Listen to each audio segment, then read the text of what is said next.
This video is designed to instruct ice makers in the proper techniques of installing tournament curling ice. Everything from initial surface preparation, flooding, logo placement, and optimization of the speed and curl on each sheet will be covered. The first step with any arena installation is to make sure the surface is perfectly level. Use a transit or laser level and a Zamboni to rough level the existing ice. This helps identify any hills or low spots on the surface. A jet ice water system has been set up and has been checked for TDS and pH to make sure that the water quality is 100%. Use a rubber hose that will not mark the ice and coil it into a figure-8 configuration so that it will not tangle. Next, we will flood the ice to level and fill any low spots on the entire surface. We use a stopwatch at all times so that we know exactly how many gallons per minute of water we are putting on the ice. Make sure the flooding tube is kept about 12 inches away from the water already on the ice. Ensure the spray is applied very evenly across the field of play, and therefore the amount of water on the surface will be distributed at an even pace. It will become quickly visible where the ice is lower. Water wants to flow into the low spots. If the ice is completely level, it will look like a mirrored surface. This procedure for a regulation-sized rink should take a minimum of 1 hour to 1.5 hours. A jet ice painting system has been set up in this rink. Jet ice white powder paint is mixed and will be used to cover the entire surface with white paint. Use a small, double nozzle to cover any of the existing logos on the ice. Repeat this step 3 to 4 times to completely cover the logos. Once this process is done, switch to a 15-foot boom to cover the entire ice surface with paint. Repeat this step 4 to 5 times until the entire surface is completely white. Once the painting is completed, the barrel needs to be washed thoroughly and the hoses should be recoiled into a figure-8 configuration. Next, seal the entire surface with water. Do this a minimum of 12 times with the 15-foot jet ice boom. The ice temperature must be constantly monitored during this process, either with a laser gun or a mechanical thermometer. After each spray, the ice will warm up. Therefore, it is important to wait until the ice cools to the original temperature prior to applying the next spray. A rink layout is always supplied for every event. The World Curling Federation rulebook outlines the official layout. In this scenario, there is a 4-sheet layout for a Canadian Men's Championship. In all rink layouts, always start measuring from the center out. To ensure that the design is square to the hockey rink, you measure corner to corner. Yellow wool is being used to make outside marking lines. The wool is sprayed in with a backpack sprayer and will attach very quickly as the water freezes. Once this is done, a tape measure is used to measure all of the markings. Use a waterproof felt marker to obtain clear lines on the ice. Do not kneel on the ice as it will leave body marks. Make all markings and mark them very clearly. Be careful not to lose them and be sure to follow the supplied rink layout at all times. Once all of the markings are completed, it is time to set up the hacks. The first step is to drill all the markings that were previously marked. Occasionally, the markings can wash off when you apply water. Therefore, drilling the markings prevents losing them. Screws are put into the ice and lines are tightly tied to the screws so that the lines are clear and accurate. Always make sure that the lines are perfectly straight. This will ensure that the hacks and center pins are in the exact position. Locate the hack line marks. A white wool line is used to mark the hack line horizontally across the ice surface. Everything is sprayed in with backpack sprayers. Screws are drilled into the T-line markers. Pink wool is then tied tightly to the screws and stretched across the surface. The center points of the house are marked with 4 small dots at the spot where the T-line and center line intersect. Once this is completed, the hacks are put into place. They must line up with the hack line and the T-line. Once the hack is in position, it needs to be sprayed in with some water.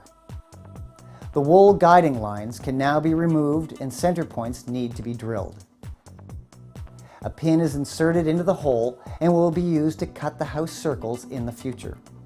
The hog lines are also marked during this stage, and shortly, Eye on the Hog will be installed. A router circle cutter has been cooling on the ice. It is made of aluminum, therefore it is very light. As you can see in this demonstration, it works very well. The 4 routers cut the circles in just a few minutes, and the house is then ready to paint. Always make sure there is someone on hand behind the router, cleaning up all the snow immediately so that it doesn't stick to the ice. In warm arenas, the snow will stick very quickly. The jet ice paint is already mixed as per manufacturer's instructions. It is applied very easily by following the grooves in the house. This can be done with a curling brush, paint roller, or a spraying device. Rings can also be installed by laying down paper or plastic, but paint is preferred because it looks the best. Here you can see a paint stick in operation. This painting device is very handy. It is simple to use and does a very beautiful job. A 12-foot circle can be painted in about 2 to 3 minutes. A small brake line connected to a gravity flow can is used to fill the grooves. A different color is used to provide contrast. The hog line is painted with a heavy 4-inch brush following the wool that was previously installed. After all of the houses are painted, a very fine mist is applied to the surface with a backpack sprayer. This is repeated a minimum of 12 times. After the mist has been completed, a fine nozzle is installed on the hose. This provides a heavier spray and is now applied and repeated a minimum of 12 times. All of the painted areas must be sealed in this manner. After this is completed, we use the 15-foot boom to seal several times again. The boom must be lifted over the newly installed lines to avoid damaging them. After each seal, it is very important to check the ice temperature. Always make sure that it has cooled to the original temperature prior to applying the next seal. The Canadian Curling Association has supplied a field of play layout. Wool is used to mark the lines on the ice. This can be purchased from any of the major stores in the community. Wool is affixed to the ice with a backpack sprayer and also removes easily if needed. Typically, small spray cans are used to tack the wool into place. When that is done and the lines are set, a heavier spray seal can be used to freeze it in. Center lines can be installed with either 3 lines or 2 lines. In this case, the center line is done with 3 lines, 2 blue and 1 red. Try to keep the lines a ½ inch apart. It is easiest to have someone step on the lines and someone else sealing them in. Any excess line can be cut off with a utility knife. Do not seal in the lines too much in case any wool needs to be removed. In the layout, there are some logos that must be installed later. Therefore, the wool lines will have to be removed where the logos are going to be placed. This is very important and can't be forgotten. Make sure to precisely trim and clean the ends of the trimmed wool. The Eye on the Hog is the device that electronically determines hog line infractions. A template has been manufactured to install the magnetic strips used to measure violations. There is a small section of wool about 1 inch wide being cut out of the lines. That is where the magnetic strip will be placed in the future.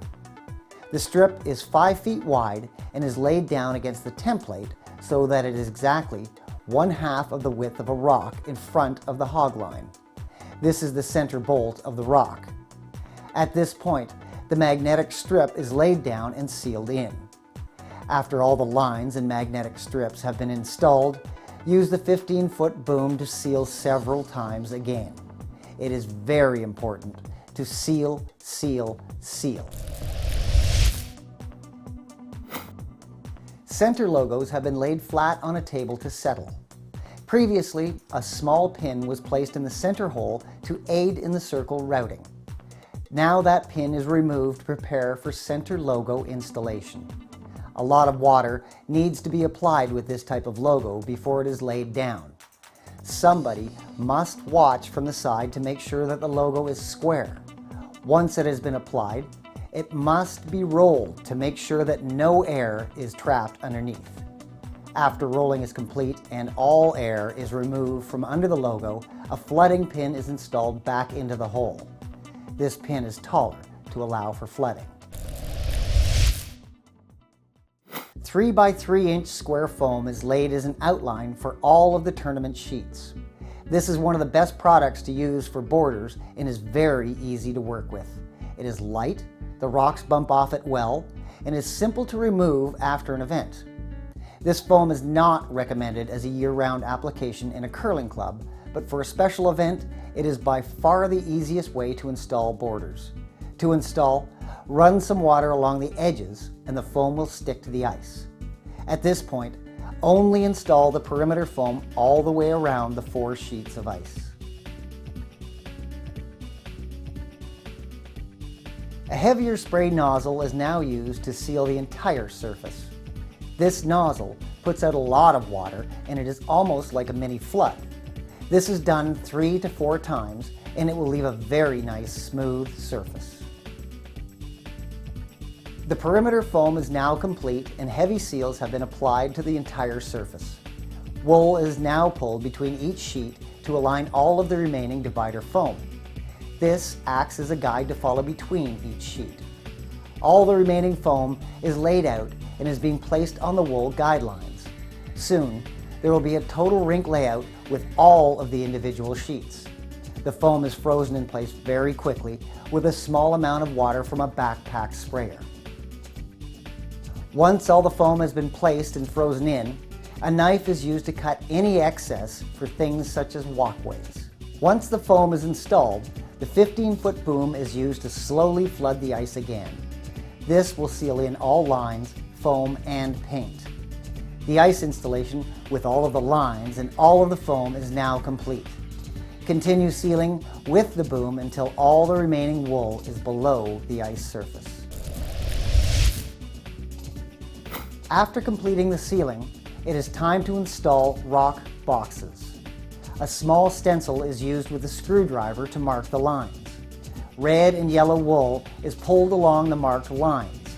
Using a backpack sprayer, seal in the rock boxes against the foam on each sheet. A yellow and red rock logo is placed and rolled into the rock box area. This is where the rocks will be placed on the sheet. At this point, all of the logos, such as the center area and rock boxes, have been completed.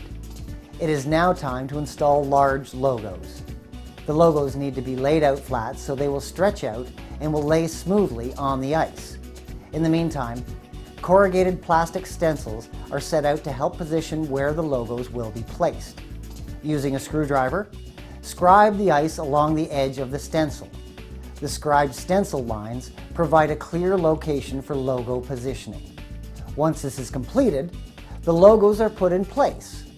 Plenty of water is put on the ice and the logo is lined up with the marks that were previously scribed.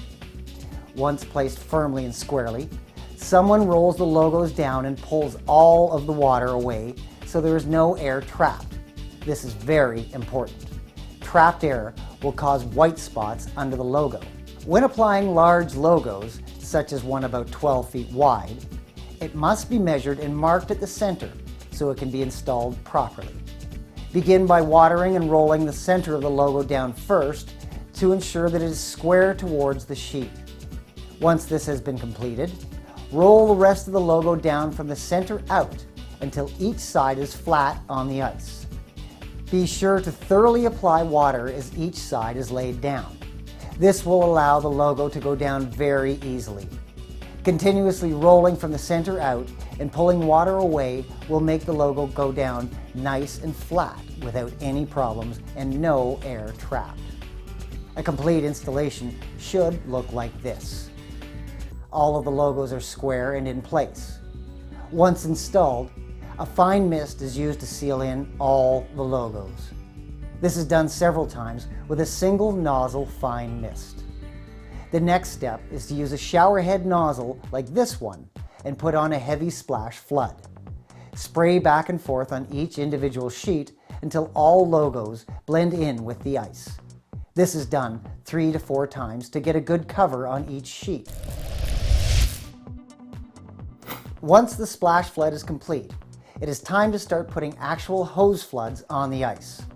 A flood statistical sheet is used to record how many gallons of water, how many floods, how many gallons per minute, the water temperature, the ice temperature, and all other important details.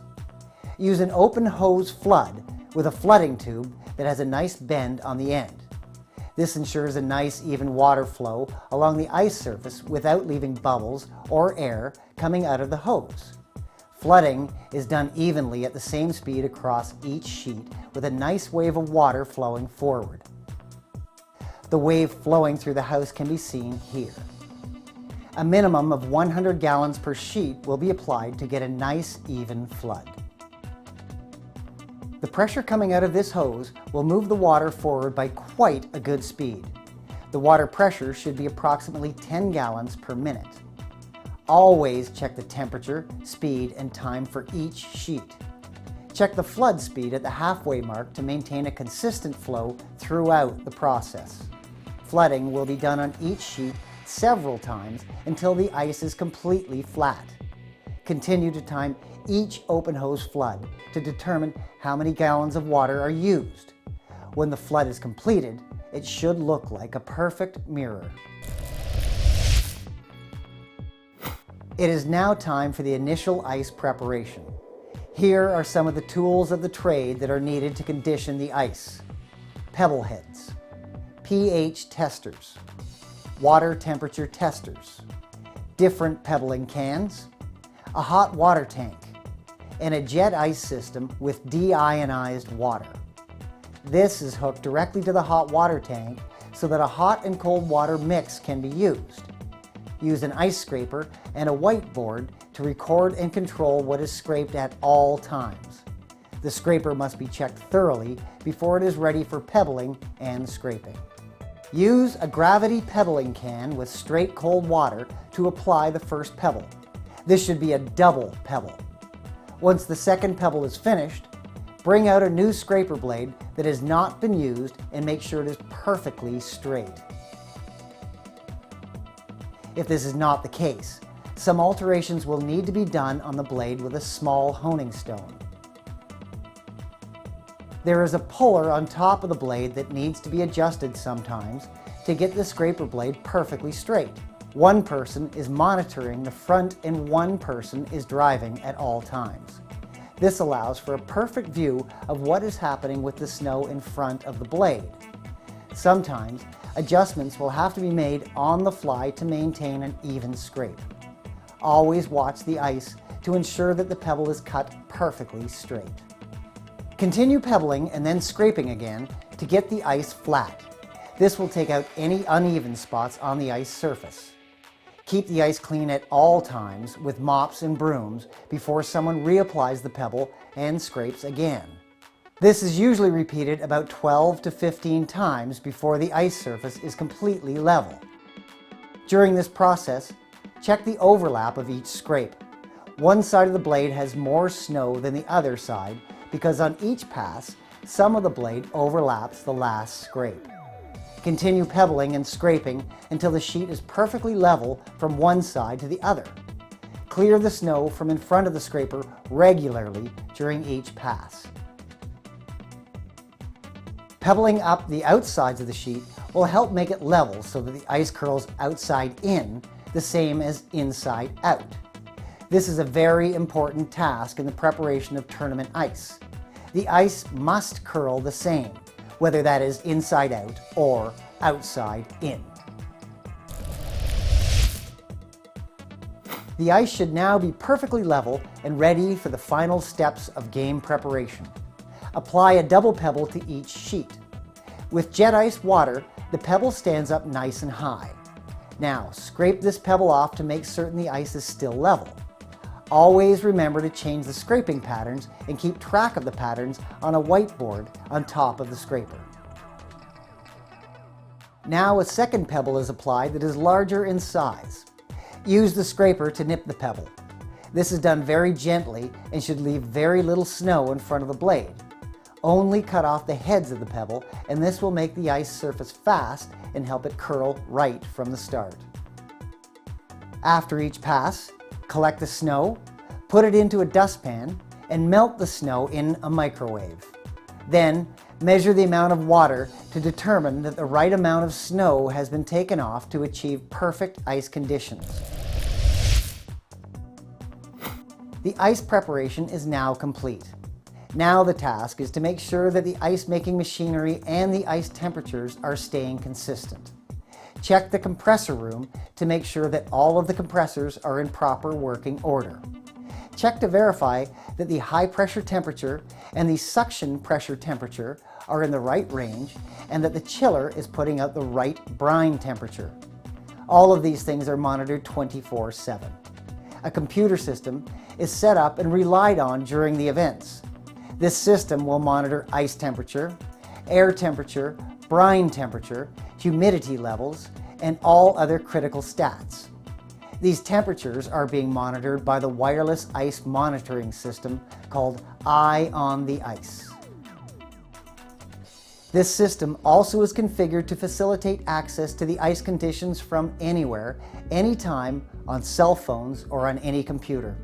It also has a built-in alarm that will notify the ice makers of any changing conditions. The ice installation is now complete and the event can proceed with perfect ice. It is now the ice maker's job to monitor the ice conditions throughout the event, making certain that the ice stays perfect.